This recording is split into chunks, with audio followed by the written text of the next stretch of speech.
Shalom saudara-saudari, selamat pagi. Mari kita sekarang setiakan hati kita untuk mendekati Tuhan Allah kita.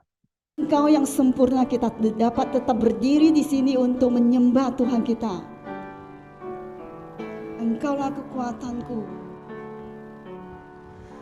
Engkaulah kekuatanku. Engkaulah kemuliaanku. Engkaulah segalanya. Engkaulah permata indah. Engkaulah pondoknya kontak, Engkaulah segalanya. Yesus, domba Allah, mulia namamu. Yesus, domba Allah, mulia namamu.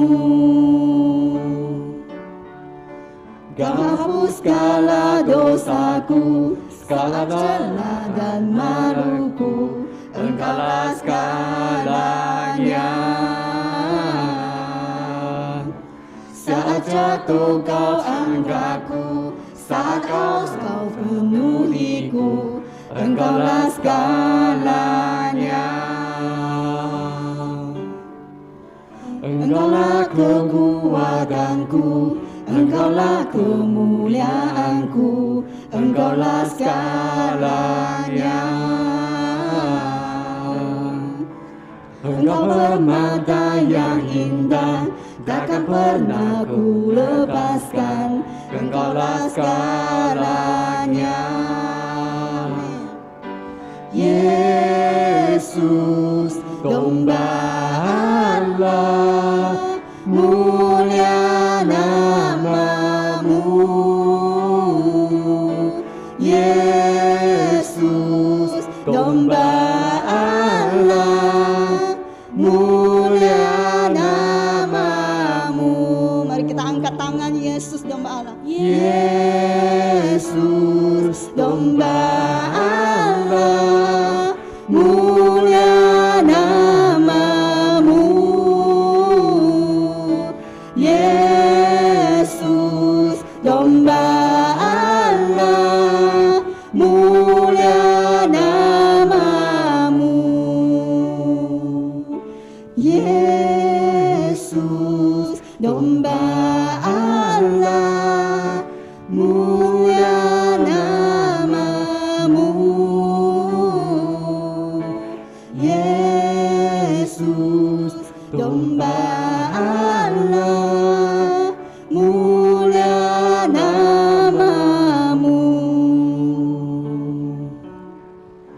Kau hapus segala dosaku, segala celah dan maluku. Engkaulah segalanya.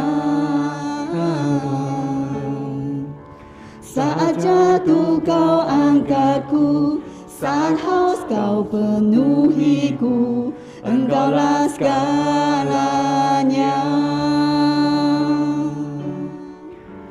Engkaulah segalanya. Engkaulah segalanya. Amin.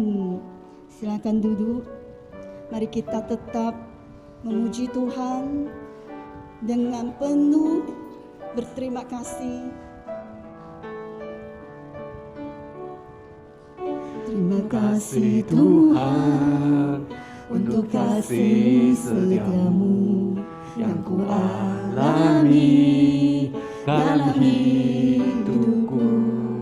Terima kasih Yesus untuk kebaikanmu sepanjang hidupku. Terima kasih Tuhan untuk kasih setiamu yang ku alami dalam hidupku. Terima kasih Yesus untuk kebaikanmu sepanjang hidup. Terima kasih Yesusku, buat anugerah yang Kau beri. Sebab hari ini Tuhan adakan syukur bagimu.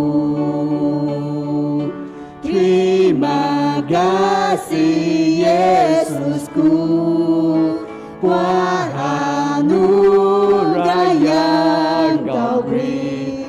Sebab hari ini Tuhan adakan syukur bagimu. Terima kasih Tuhan untuk kasih setiamu yang ku alami dalam hidupku. Terima kasih Yesus untuk kebaikanmu sepanjang hidupku. Terima kasih Yesusku. Terima kasih Yesusku, buat anugerah yang Kau beri. Sebab hari ini Tuhan adakan syukur bagimu. Terima kasih Yesusku. Terima kasih Yesusku, buat anugerah yang Kau beri.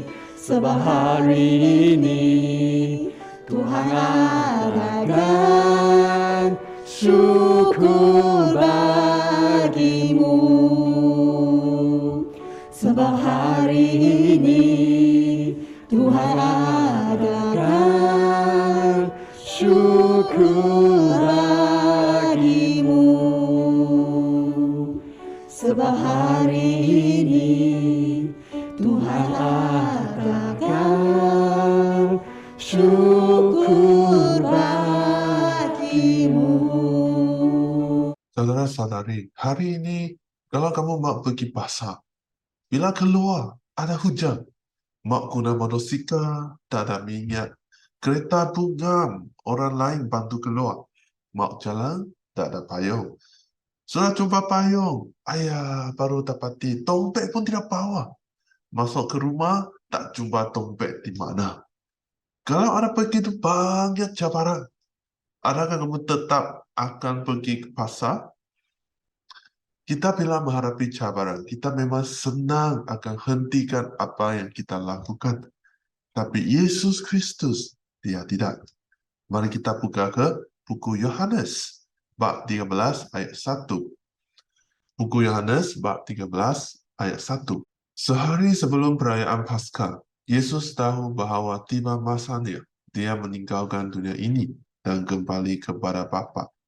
Yesus mengasihi semua pengikutnya di dunia, dan Dia tetap mengasihi mereka sampai akhir. Pertama sekali, dari ayat 1 kita mendapati Yesus tahu. Yesus tahu bahwa tiba masanya. Mulalah masanya untuk melalui jalan salib ini.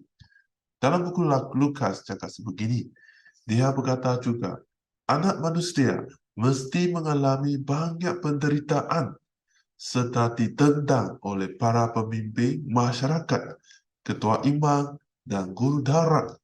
Dia akan dibunuh, tetapi pada hari yang ketiga, Dia akan dibangkitkan.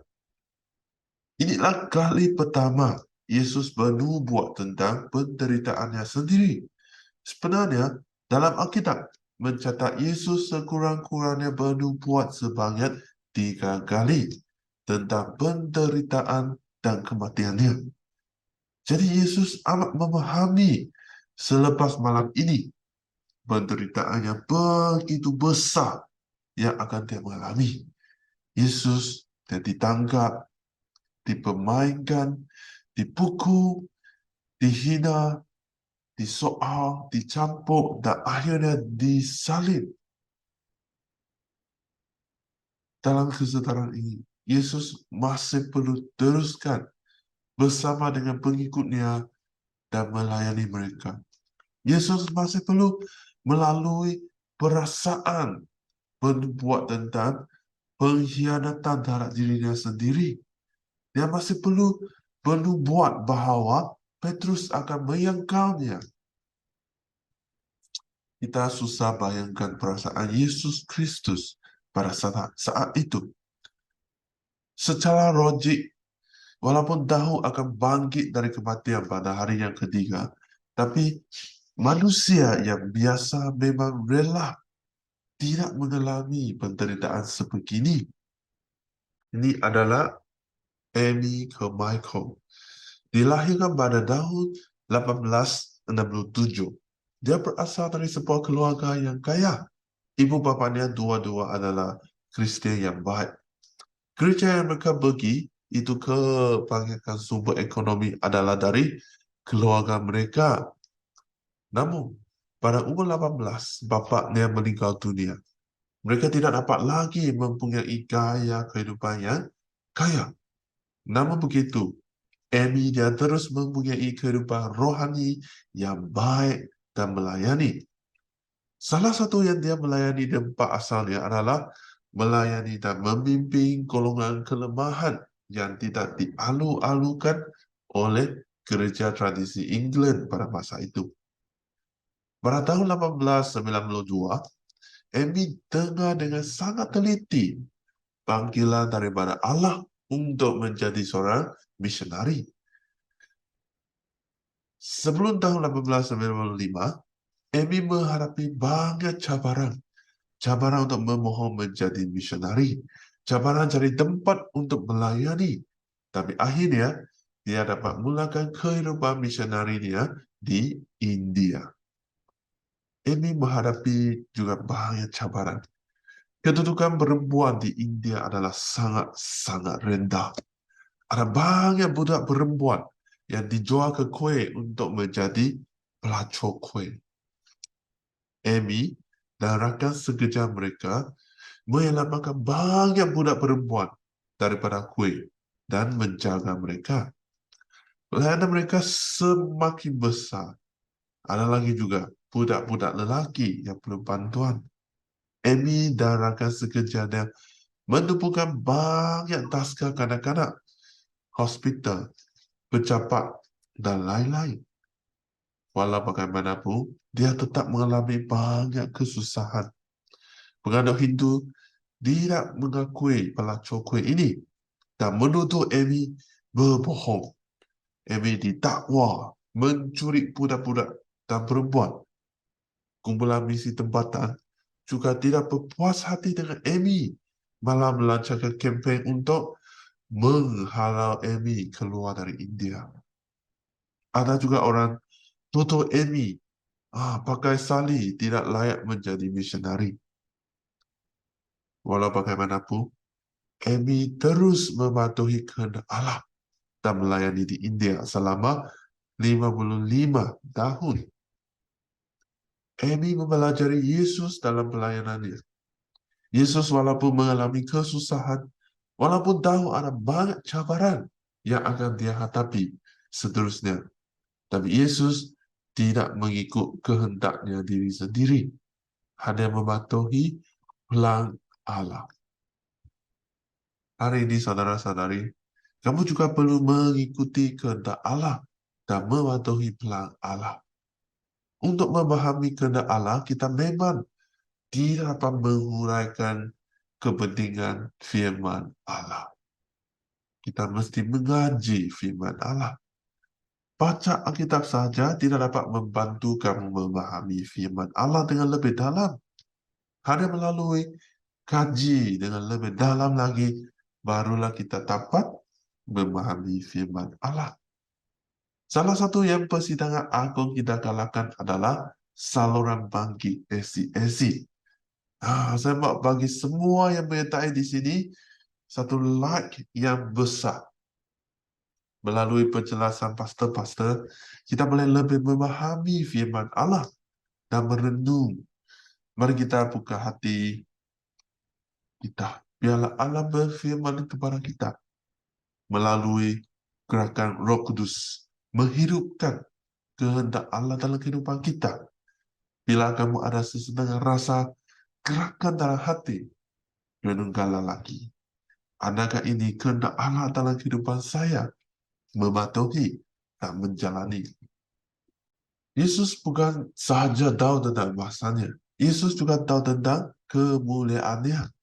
Dalam ayat 3, Yesus tahu bahwa Bapa sudah menyerahkan segala kekuasaan kepadanya.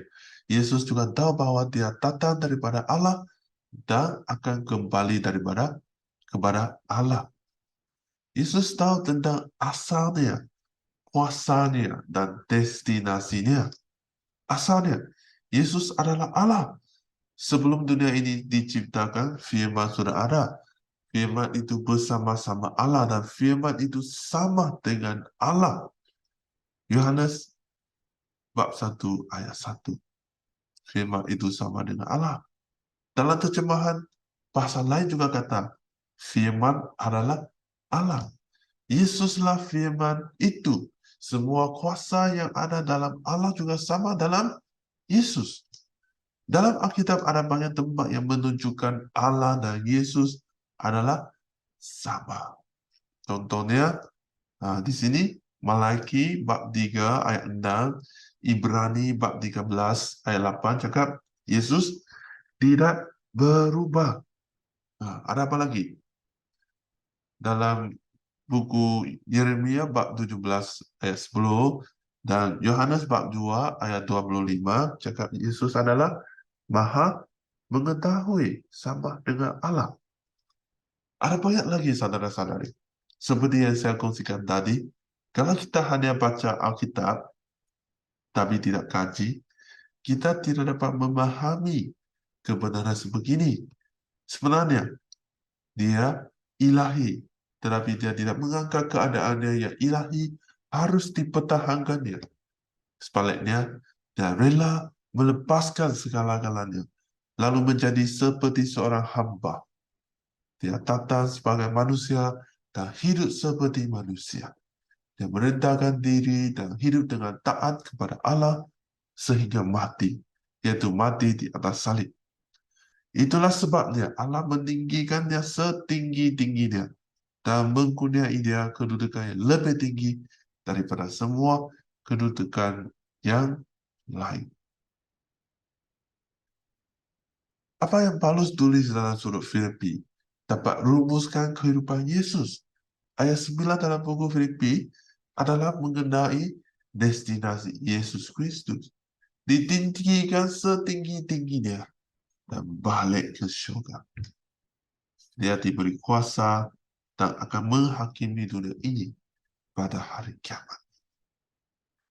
Saudara-saudari, hari ini, apakah image Yesus dalam pemikiran kamu? Mari kita ambil masa setiap hari untuk merenungkan tentang kasih sayang Allah melalui Yesus Kristus. Mari kita berdoa. Bapa Tuhan yang di surga, kami bersyukur sebab Engkau amat menyayangi kami. Melalui Yesus Kristus, kami sekali lagi mengenali dan mengalami kasih sayang. Yesus Kristus walaupun melalui banyak kesusahan dan cabaran, Yesus tahu segala kesusahan dan penderitaan yang akan dia mengalami. Tetapi Yesus tetap menjalani plan Allah, memadahi kehendak Allah. Bapa Tuhan, mohon Engkau membantu kami, khas dalam hari ini, kami terus mengalami kesertaan Engkau, kasih sayang Engkau dalam kehidupan kami. Terima kasih Tuhan mendengar doa kami. Dalam nama Yesus Kristus kami berdoa. Amin.